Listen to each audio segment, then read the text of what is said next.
Après la mort, qu'y a-t-il? Pourquoi vivons-nous? À ces deux questions fondamentales, j'ai reçu des réponses dès la deuxième vision divine qu'il m'avait été donné de contempler, celle où je percevais une sorte de galaxie sphérique constituée de myriades de boules de conscience âme. Les détails explicatifs sont venus après dans mes pensées, comme après chaque vision importante. Ils se sont développés et affinés au fil des années à mesure des progrès scientifiques et technologiques qui vont dans le même sens, sans bien sûr que les gens s'en rendent compte. Je vais essayer d'expliquer ce que j'ai capté à partir d'un exemple terrestre. Il s'agit des jeux vidéo. Quand ils sont apparus, il y a une trentaine d'années, les joueurs n'avaient à leur disposition que des petits personnages très sommaires, plus ou moins géométriques, évoluant sur le même plan. Puis les jeux, axés au début sur la compétition ou la lutte, sont devenus de plus en plus réalistes et se sont transformés en trois dimensions. Les premiers joueurs, devenus adultes, ont souhaité des jeux plus matures. Sur le net, on a créé Second Life, où les joueurs peuvent se créer une autre vie avec une autre apparence, de nouvelles occupations et relations. D'autres jeux consistent à créer des personnages qu'on va faire vivre et se développer dans un environnement auquel participeront d'autres joueurs sur Internet. Le dernier en date, Spore, part de la création d'une cellule, va jusqu'à des formes de vie plus évoluées, jusqu'à des humanoïdes isolés, puis en clan et aboutit à des embryons de civilisation. Le développement de ces jeux a été très rapide. Essayez d'imaginer ce qu'ils pourraient devenir dans 20 ans, dans 100 ans, dans 1000 ans. Des interactions de plus en plus complexes, une impression de réel de plus en plus grande. De plus, au lieu de rester assis devant son écran à l'extérieur du jeu, par une réalité virtuelle sensorielle, on plongerait dans la peau d'un des personnages qu'on aurait créé pour ressentir ce que ça fait d'être à l'intérieur. Bien sûr, on oublierait complètement qu'on est en train de jouer pendant le temps d'une partie. Sinon, ce ne serait plus du jeu. Eh bien, c'est ce qui s'est passé. On est dans un jeu vidéo extrêmement sophistiqué. La preuve? Bien que les objets qui nous entourent paraissent solides et fermes, on sait que les scientifiques ont découvert qu'en pénétrant dans la matière, il n'y a que des particules infimes et de l'énergie, du vide. Récemment, j'ai entendu à la radio un savant qui avait poussé ses recherches dans la théorie des cordes, dire que chaque grain de matière était en fait un pixel. Ça paraît ahurissant. Moi-même, j'ai beaucoup de mal à réaliser cette explication dans le monde quotidien. Pourtant, on est environné d'activités devenues banales qui sont incompréhensibles par nos sens. Et pourtant, ça marche. Tous ces téléphones portables qui permettent des communications claires et limpides à une multitude d'interlocuteurs, parfois proches les uns des autres, sans que les sons se mélangent. Ou encore le fait de passer des centaines de chaînes de télévision, l'image et le son, dans une simple fibre optique ou un simple fil électrique, je peux m'en servir. Mais malgré toutes les explications scientifiques et technologiques, mon bon sens ne comprend pas. Les religions asiatiques disent depuis longtemps que tout n'est qu'illusion. Alors, comment ça marche? Tout ce qui est en bas est comme ce qui est en haut, comme il est dit dans la table d'émeraude d'Hermès Trismégiste, très ancien livre ésotérique.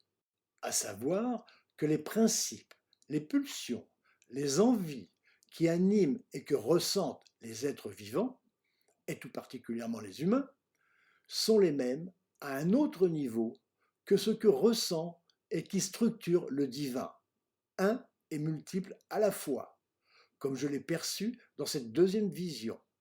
L'envie, la curiosité, l'humour, l'amour, l'ennui, etc. Justement l'ennui. dans l'état de béatitude, d'extase, de perfection permanent dans lequel se trouve le divin. Au bout d'un temps immense par rapport à l'humain, apparaît en premier le sentiment d'ennui. Quand un enfant s'ennuie, qu'est-ce qu'il veut faire? S'amuser, jouer. Il crée donc un jeu au niveau du divin, c'est-à-dire extrêmement complexe. La science permet de retracer les étapes d'évolution de ce jeu. Comme à l'origine, il n'y a que de la conscience énergie, la matière ne peut être que de la conscience contractée. Le Big Bang, tout l'univers, contenu dans moins qu'une tête d'épingle. Tout ce qui nous entoure n'est que de la conscience contractée puis décontractée à différents degrés. De même que les jeux vidéo sont passés de formes primaires à des formes de plus en plus sophistiquées, la création, après avoir franchi les étapes de la matière et ses différentes périodes qui ont apporté de grandes satisfactions au joueur principal, Dieu, est passée au niveau plus complexe de la vie qui a permis au divin, dans son aspect multiple, de venir effectuer des tours de manège, entre guillemets, d'entrer dans la réalité virtuelle. La conscience contractée à un certain niveau de son évolution a permis à des bulles de conscience divine, beaucoup moins contractées et de façon différente, les âmes, de venir participer à ce jeu cosmique en entrant dans un gant de réalité virtuelle, entre guillemets, un costume de cosmonaute, un véhicule, un manège, le corps, leur permettant de ressentir cet amusement. On pourrait comparer la vie à une fête foraine ou un Disneyland. Quand on entre dans un manège, une attraction, c'est une nouvelle naissance. On s'identifie au véhicule qui va nous transporter et faire ressentir des émotions plus ou moins intenses. Pendant ce temps, on oublie tout le reste. Quand le tour est terminé, la mort, on sort du manège pour déambuler dans la fête, ou Luna Park, comme on disait autrefois. Et après un certain temps, on refait un tour dans un autre manège, sans rentrer chez soi, entre deux tours. C'est ce qui se passe dans la vie humaine.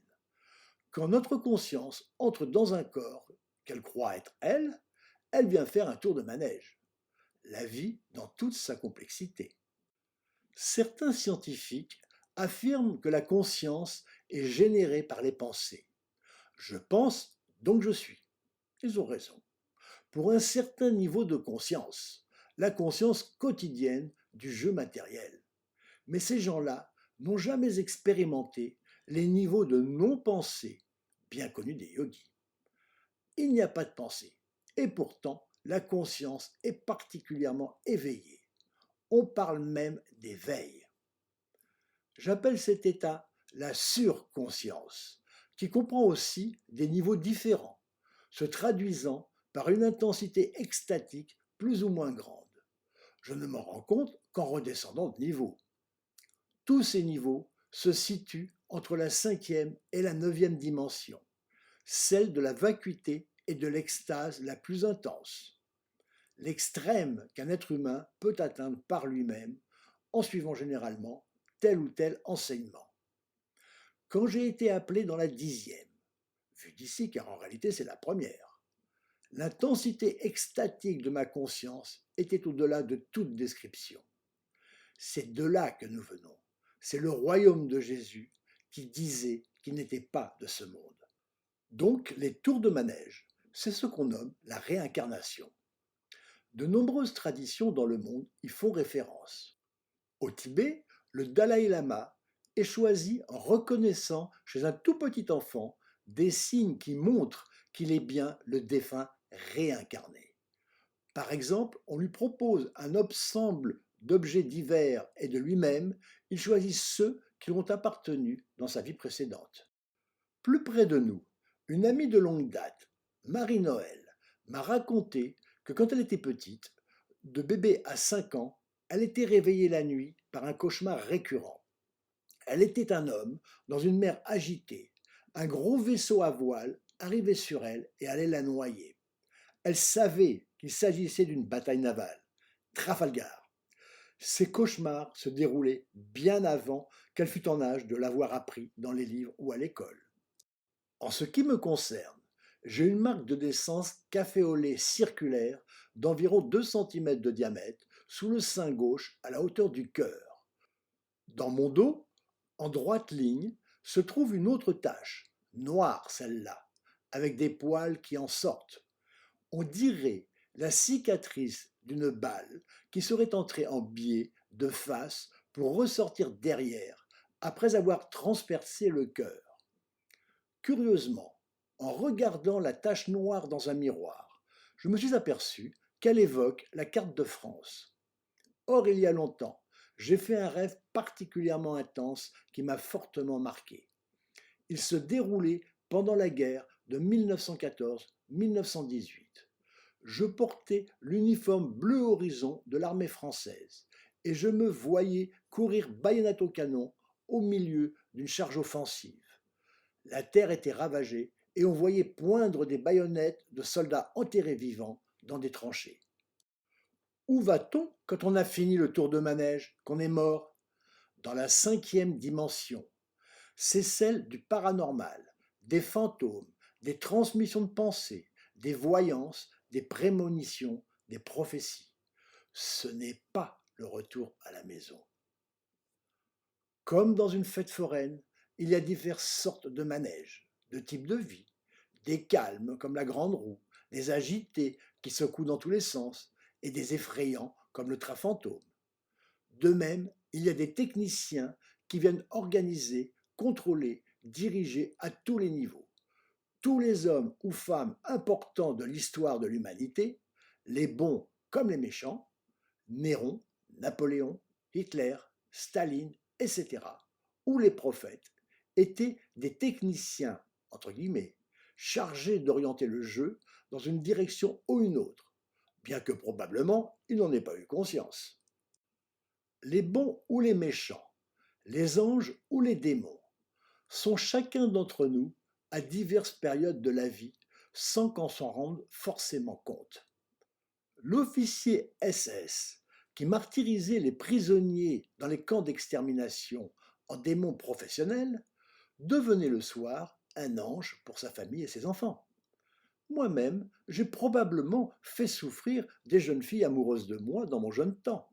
La réciproque amoureuse n'étant pas partagée, je ne réalisais pas la souffrance que j'occasionnais quand je les laissais tomber. À propos de souffrance, on entend souvent: que fait le bon Dieu quand il laisse souffrir les petits-enfants?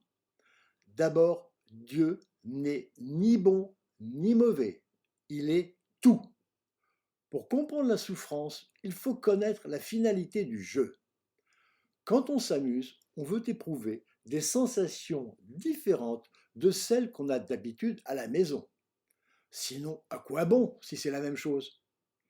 Au XIXe siècle, les gens très riches, au paradis terrestre, finissant par s'ennuyer, allaient s'encanailler au milieu de la populace et des dangers violents de l'époque pour s'amuser, se désennuyer. À la maison, la 10e dimension, ce n'est que beauté, harmonie, lumière, énergie, amour. Le contraire, c'est la souffrance. En fait, le but principal du grand jeu cosmique est d'éprouver la souffrance sous toutes ses formes: physique, morale, directe, indirecte, petite, grande, angoisse, inquiétude, etc. C'est pour cette raison qu'il y a toujours eu de la souffrance sur Terre, que ce soit dans le règne animal, où la règle est de manger ou être mangé, ou dans l'histoire des civilisations, qui n'est que guerre, torture, exploitation, maladie, souffrance de toute nature. La souffrance est relative et peut même devenir source de plaisir. Les masochistes en sont un exemple. Sans être masochiste, une souffrance surmontée procure souvent de la satisfaction.